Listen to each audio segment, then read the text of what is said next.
Já para análise na minha companhia já tenho o Rodrigo Vaz, que é analista de política internacional, e também a Patrícia Arcer, analista do NAU. Muito boa tarde aos dois. Obrigada por estarem connosco. Patrícia, comece por si, porque estas eleições na Hungria decorrem num momento de particular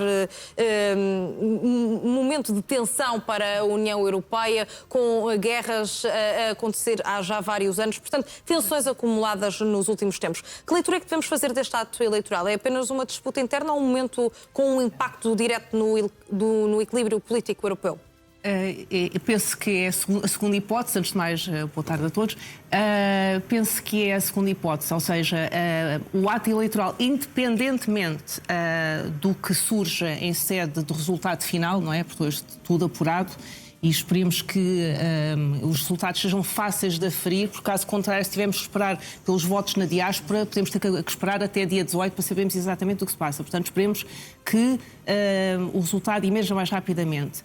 Mas o processo eleitoral, independentemente do resultado, vai ter repercussões na Hungria em si, não é? Tem manifestações em sede nacional, tem reverberações, e era o que, no fundo, a Madalena dizia, no âmbito da União Europeia, claramente, não é? Faz muita diferença para a União Europeia em termos de coesão, em termos de atuação, em termos, enfim, de plano de marcha, não é? Consoante o que aconteça este resultado eleitoral, e para o mundo também. Porque não podemos esquecer que, em função do que aconteça em sede eleitoral, existem repercussões no que toca, por exemplo, à Casa Branca, no que toca ao alinhamento ou não, por exemplo, com o Putin, e, muito importante para a União Europeia, no que toca à Ucrânia, no que toca à Ucrânia invadida, à Europa invadida, não é? Isso é algo que nos toca profundamente.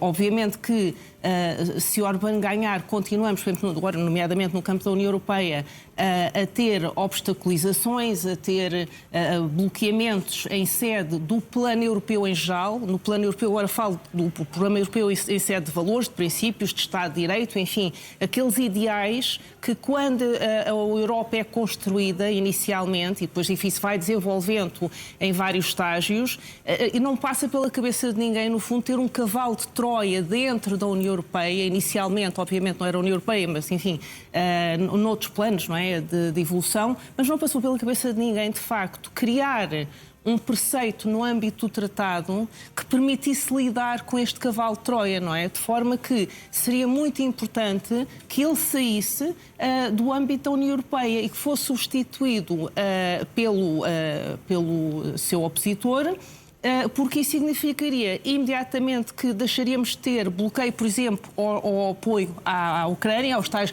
por exemplo, ao empréstimo de 90 mil milhões de euros, a título de exemplo, e teríamos maior coesão no âmbito da União Europeia. Não haveria no âmbito da Hungria aquele alinhamento com Putin, que sabemos que existe, embora seja invocada a neutralidade, sabemos muito bem que não existe neutralidade, existe alinhamento com a Hungria, e significa maior coesão no âmbito do projeto europeu. Porque se as coisas correrem muito, muito mal e Orbán ganhar, há muita coisa que pode acontecer, não é? Quer dizer, vai continuar a bloquear o projeto europeu em geral, vai continuar a bloquear a ajuda à Ucrânia, e a União Europeia vai ter de atuar. E tem várias coisas que pode fazer nesse sentido. Já vamos a esse ponto. Vou deixar passar a palavra aqui ao meu colega. Mas agora vou passar então a palavra ao Rodrigo Vaz, porque quando se diz que Magyar quer restaurar as relações com a União Europeia e também com a NATO, estamos a falar do quê propriamente? De uma mudança estrutural na política externa húngara ou, por outro lado, de um pequeno ajuste naquilo que diz respeito à estratégia? Boa tarde, Madalena, Patrícia. Muito obrigado pelo convite. Bem, mudança estrutural na política externa húngara foi o que tivemos nos últimos 16 anos na Hungria. Talvez não na totalidade dos 16, mas pouco usual e até possivelmente pouco avisado, foi um alinhamento crescente e cada vez mais constante da política externa húngara e da entidade da Hungria enquanto ator de política externa em relação à Rússia e agora a estes Estados Unidos, enfim, aí podemos ir um bocadinho mais tarde, mas em relação à União Europeia e à NATO, uma vitória de Peter Magyar em força e em números suficientes para poder alterar alguns órgãos institucionais que que fazem dele depender o curso da política húngara, como o Conselho Constitucional ou o Conselho do Orçamento da Hungria, que podem votar, por exemplo, uma proposta de orçamento na Hungria se o partido no poder não tiver uma maioria muito sólida. Tudo isso são questões que, na verdade, foram sempre bastante constantes e com um grande alinhamento com a União Europeia. Voltando à sua pergunta, este desalinhamento, esse sim foi a exceção e não a regra. Aquilo que Magyar, a plataforma eleitoral que Magyar tem, é, como dizia, de grande alinhamento com a União Europeia também com a NATO, até porque nas últimas semanas, nos últimos meses, vieram a lume um escândalo que revelou o Washington Post, que mencionava que nos intervalos das reuniões do Conselho de Ministros dos Negócios Estrangeiros da União Europeia, o Ministro dos Negócios Estrangeiros húngaro, o Péter Szijjártó, ligava ao Ministro russo, Sergei Lavrov, a dar nota do que tinha sido discutido, a disponibilizar-se para partilhar documentos sensíveis e confidenciais discutidos entre os Estados-membros da União Europeia com a Rússia. E, embora o ministro tenha inicialmente desmentido, depois assumiu no Congresso, num comício durante esta campanha eleitoral, como se fosse algo normal partilhar dados sensíveis discutidos no seio dos Estados-membros com um país que é alvo das sanções mais duras e há mais tempo que a União Europeia já impôs. Portanto, esta política externa atual da Hungria é a anomalia e não a regra.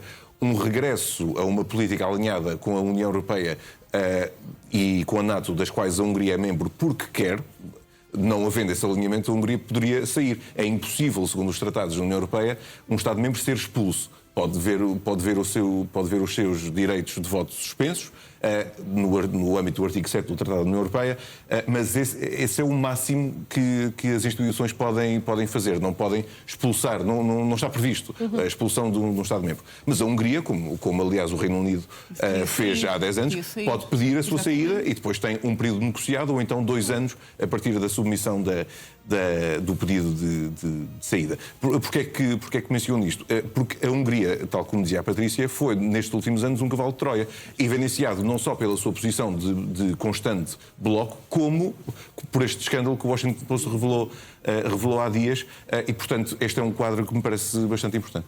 Patrícia, vamos supor que Viktor Orbán acaba por vencer estas eleições. Então, que mudanças é que teria de fazer a União Europeia? Teria de se ajustar a esta continuação de realidade? Exatamente, quer dizer, a União Europeia, bom, para já, a União Europeia já sabe muito bem com o que conta se Orbán ganhar, não é? Portanto, pelo menos isso é relativamente claro e os dois estamos em perfeita sintonia no que toca a isso, não é? O ideal seria, e o Rodrigo mencionou uma das hipóteses, o ideal seria a Hungria, por e simplesmente, sair de livre e espontânea vontade da União Europeia, uma vez que é contra a União Europeia. Um dos pilares de campanha de Orbán é precisamente a soberania húngara e aquele sentimento anti-Bruxelas.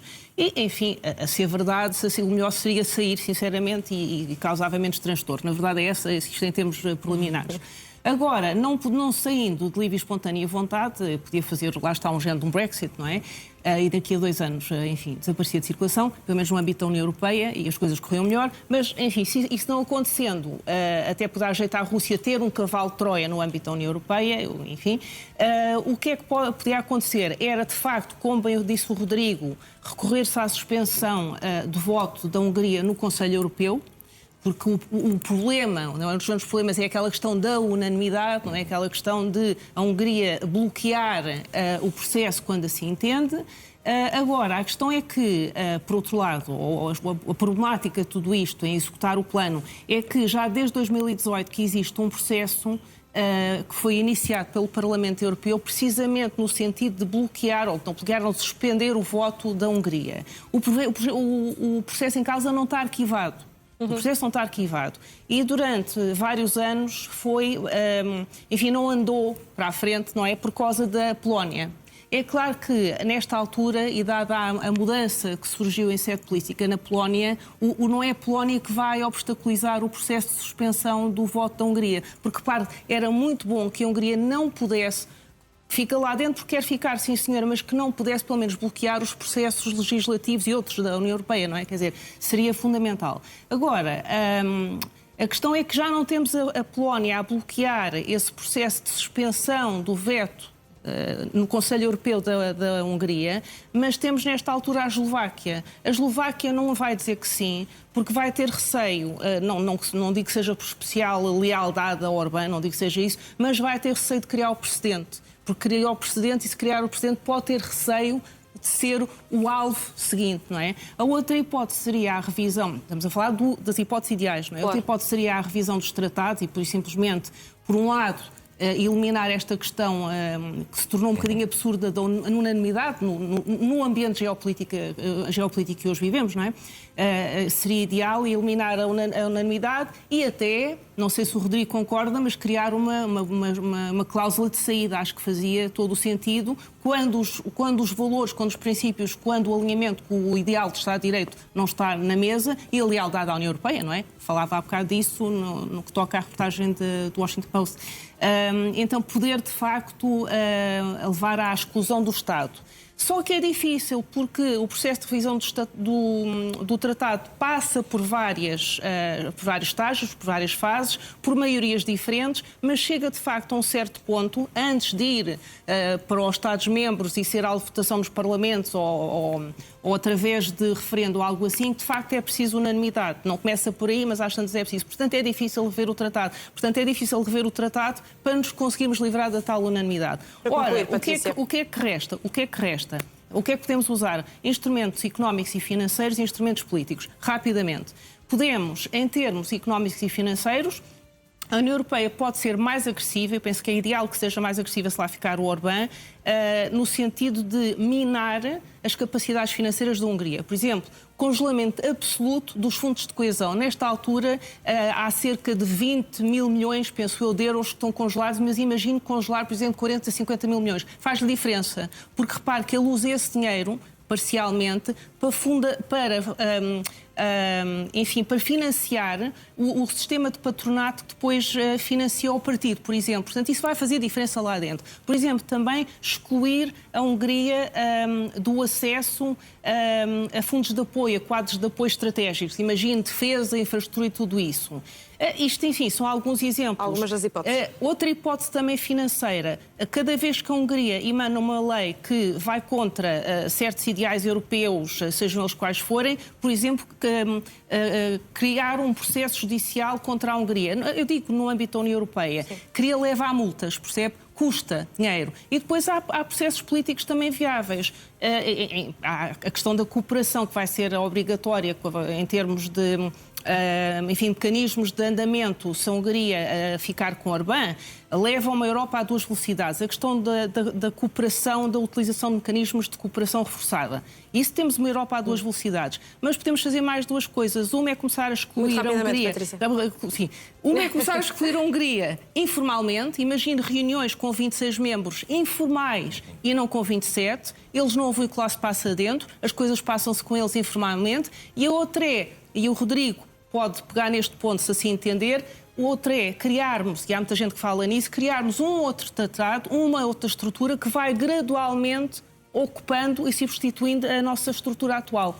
Essa é uma hipótese que tem sido muito avançada. Concorda com alguma delas, Rodrigo Vaz? Muito rapidamente também para concluir. Claro. Bem, o campo ideal está bastante longe daquilo com que nós nos debruçamos hoje. Infelizmente. Veremos também o que acontece no resultado ainda das eleições de hoje. Em relação... De facto, a União Europeia tem aqui um problema que é, mais do que não estar previsto um Estado-membro ser expulso ou ser afastado da União Europeia, aquilo que não está no tratado de nenhuma organização internacional, nem nenhuma comunidade de países, é um desses países servir na prática ou por intenção ou por incúria como um cavalo de Troia, como na expressão da Patrícia aqui há pouco. E, portanto, não há nenhum tratado que se consiga defender ou precaver de um cenário onde um dos Estados-membros, que adere a ser organização de livre e espontânea vontade, roer constantemente a corda, não só nos acordos, mas depois comunicar a um Estado terceiro aquilo que é discutido num seio sensível. E isto é importante porque, para terminar, porque não há reforma possível nos tratados porque isto é uma questão de espírito e de boa fé. É impossível criar uma organização voluntária sem boa fé. Portanto, veremos as eleições, os resultados começarão a ser conhecidos hoje à noite e certamente haverá muito espaço para a análise. Iremos estar a acompanhar tudo aqui no Now. Rodrigo Vaz e Patrícia Axera, muito obrigada aos dois. O resto, um bom domingo.